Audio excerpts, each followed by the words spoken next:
Well, good afternoon, class. It's a beautiful sunny day in Stanley, Virginia, and I have a couple of comments and pointers for week 7. Hope you're doing well. You know, we're winding it down now, okay? And in this week, you also see that there's nothing new under the sun. It is a discussion board, and you know what's expected, journal article critique, and you know what's expected, and a case study. And by now, you should have a very clear idea of what's expected there. Okay, some people took the case of Serge Ramanujan as a general research paper on English language learners. Okay, that really wasn't that. It was about this one child and his circumstance, and you were the building administrator, the site administrator, and dealing with this child and with his family and with his circumstance and background and how it had been handled. And I hope that most of you recognize that Mr. Sims, Mr. Harry Sims, the principal with the warm welcome to Serge and his mom, was a totally ineffective administrator in that we never saw him again, really. Okay, we never knew whether he even signed an IEP. We didn't know how he felt about it. We didn't know if he ever checked in on Serge. All right, so I think a lot of you got the recommendations down absolutely, and proposed lots of things that Mr. Sims apparently never had any thought to do. He was probably having coffee with some people and greeting them and being a very nice man. Okay, it's not enough. It's not enough. You know, being nice is strategic. But it's not, you got to follow it up with some very, very effective strategic skills. Alrighty? So you got that. And make sure you put the SWOT and put the case recommendations in some format of, either the graphic format for the SWOT. Some of you did that. It's a little hard for me to make comments on that, or the outline format, okay? And likewise, the case recommendations, please put it in some form of outline for a presentation. It's very easy to see exactly what it is you're proposing, all right, and where your thought process has gone if you're doing it in that sort of graphic presentation. And always look at your rubrics. You know, this course is designed with some really, really fine rubrics, and you'll find the grading points. You know, the kinds of things that we're looking for that might be missing, particularly if you look under the novice category. You know, where it's not even competent. Okay, it's a beginner trying to do something and not doing very, very well.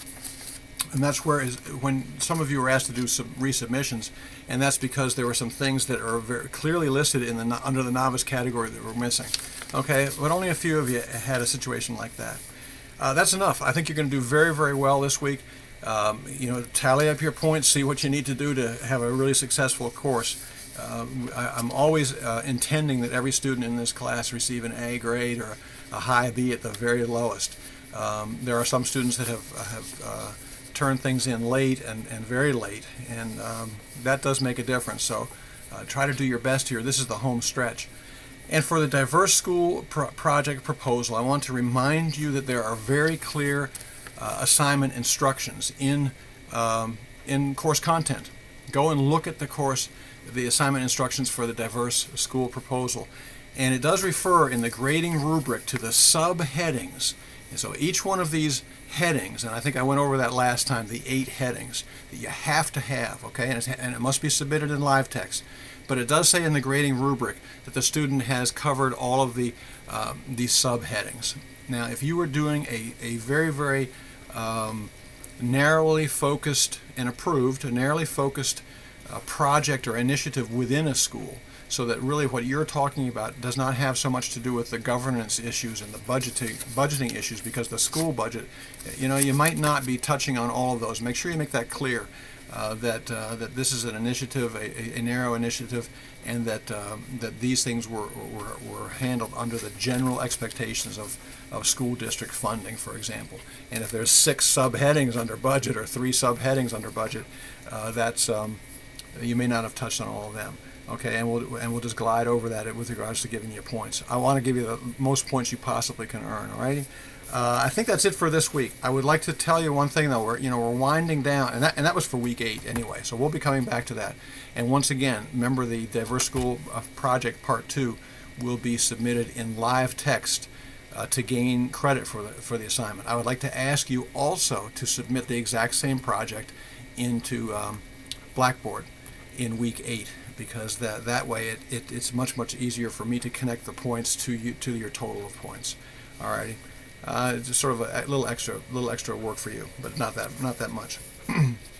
For the week of June the weekend of June 28th and 29th, I'll be out of email contact.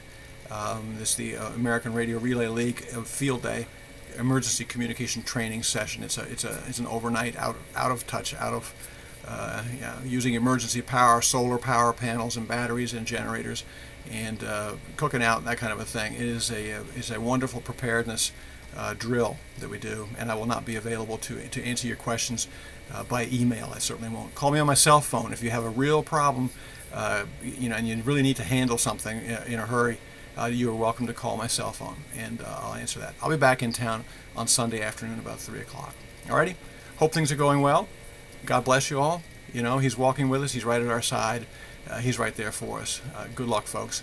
And make sure that as you do the diverse school proposal, that you're making it your own. This should be part of your own mission and our Lord's call upon your life. Alrighty? I hope it is.